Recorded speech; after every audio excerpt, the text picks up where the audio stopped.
Amid a global pandemic, businesses have been put in unprecedented circumstances.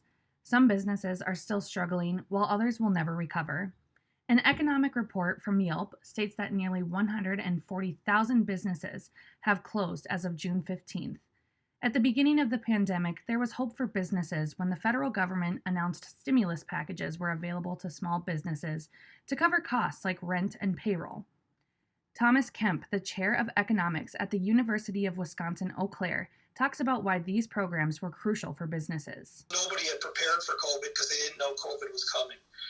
So what we wanted to do is we wanted to create a available pool of capital for firms to be able to draw upon so that they could essentially be in hibernation for a period of time. Unfortunately, these resources were not everything they seemed to be.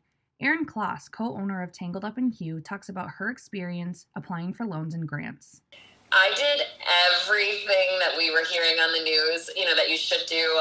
Basically, they were saying things like, all you have to do is apply for this. Every business will get $10,000 in 10 days. That will help, tide you over. None of that was true. Kloss applied for the payroll protection plan as well as the emergency disaster loan 3 times. Her business, Tangled Up in Hue, did not receive any money until months after the Safer at Home order was put in place.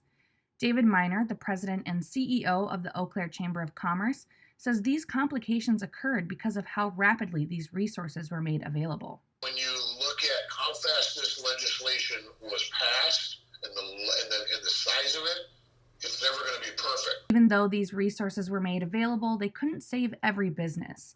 Some businesses in downtown Eau Claire have announced that they will be permanently closed, like Electica on Grand and Good and Sturdy Vintage.